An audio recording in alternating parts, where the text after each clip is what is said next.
Hello, makers. Here I am with another card for the Stampers Anonymous Tim Holtz Valentine's Curation for 2026. For today's card, we're going to be using some watercolor cardstock smooth side. We're using the Heartstruck THS073 stencil. I am going to use the Cupid from the Valentine blueprints, and I'm also using Shabby French CMS 078. I want to use that scroll and also the script in the corner from that stamp set. So that's what I'm using for today's card. Let's go ahead and let's get making. I'm going to be using saltwater taffy distress ink. I do have my distress sprayer filled with water, and I'm going to begin applying the saltwater taffy distress ink to the front of the Heartstruck stencil with my blending tool. And you can see that I'm really kind of pouncing that ink on there. I want a nice layer of ink on the front of that stencil. I have my watercolor paper smooth side up, ready to stamp on with this stencil.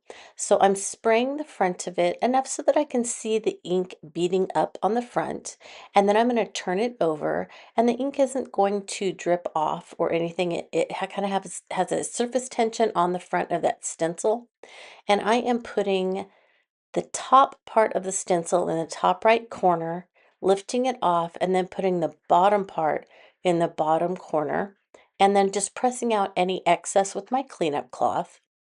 You can see that it easily wipes off of the stencil and the work surface. Then I want to dry it, make sure that I get it nice and dry before the next step. Now I want to add a little bit of interest with this scroll stamp from the Shabby French stamp set.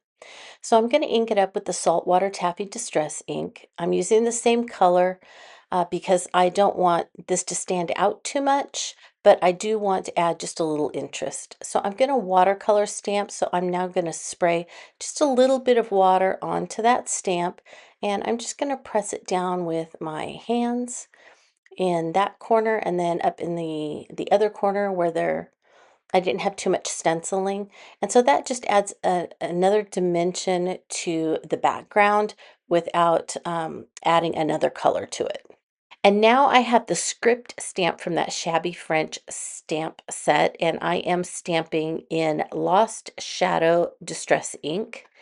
And I am just lightly stamping that all over a piece of watercolor cardstock, and I'm not watercolor stamping, I'm just straight stamping it in Distress Ink Lost Shadow. So I stamped it 4 times, and I did that because I really wanted the whole piece to be covered in the script because I'm going to be stamping this Cupid onto the bottom portion of it, and I want the script to show through because I'm going to be fussy cutting the Cupid out as my focal point, and I want it to stand out but have a little interest at the same time. If you're wondering why I'm stamping so close to the bottom, it's because I want to save that part at the top in case I want to stamp a sentiment and also have the script show through. Before I do the next step, I need to trim 1/4 of an inch off of my background. So cut 1/4 of an inch off of one side and off of either the top or the bottom of your background.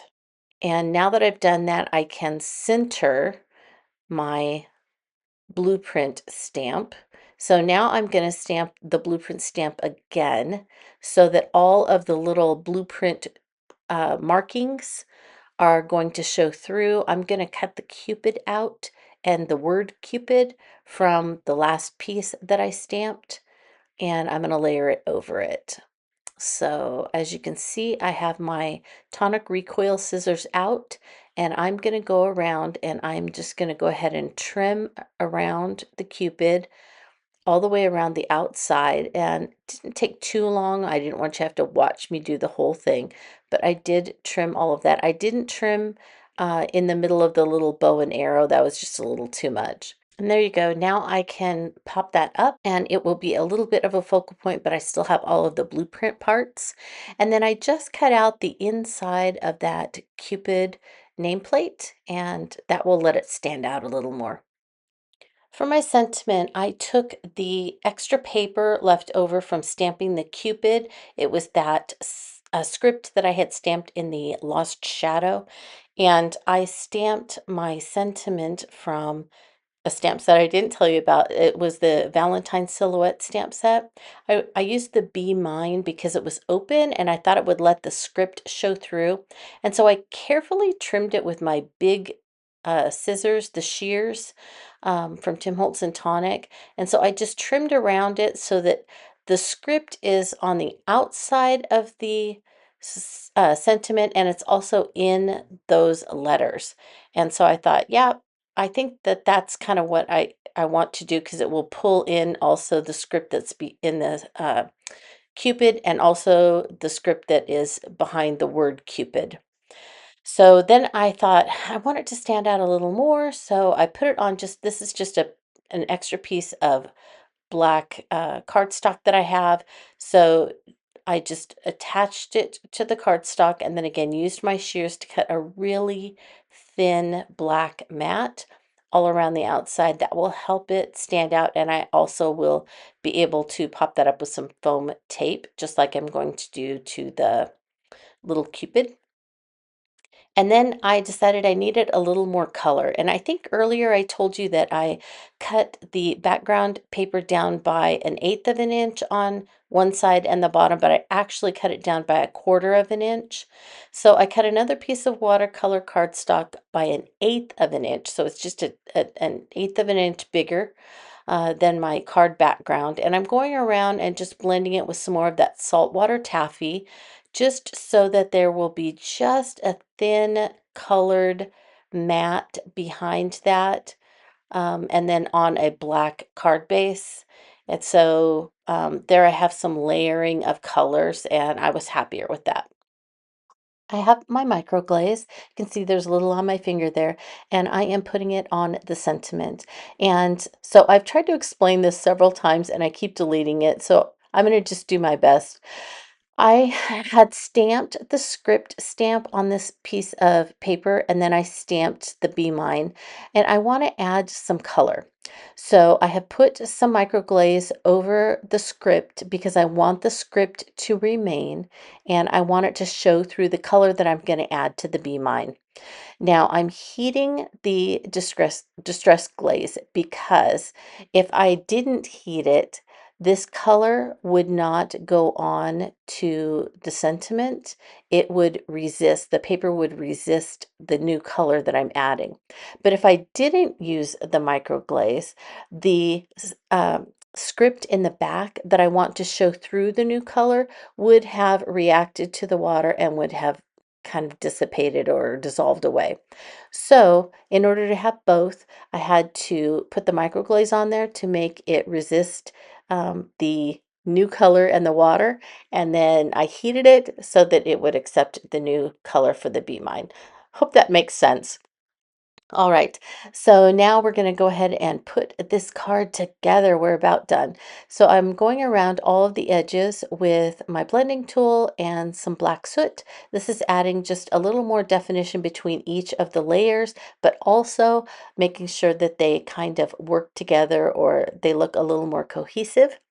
I'm also going to go around the outside of the fussy cut Cupid and the fussy cut little Cupid word that I had over there because you can kind of see some of the white edges and I want to be sure that it looks solid all around the outside edge. So I am taking care of that right now and then we're going to go ahead and start our assembly. So I just attached the Cupid right over the little drawn square frame and I am attaching the Cupid directly to the card front as well. If you want, and if you wanted a little more dimension, you could use foam squares or something like that. But I actually just went for just the layering of one piece of watercolor cardstock. So now I put the stamped background onto the mat and then attached all of that to the black card front. And now I'm just tying some baker's twine around, tied it around 3 times and then just tied it in a quick bow. And now I'm ready to put my sentiment on.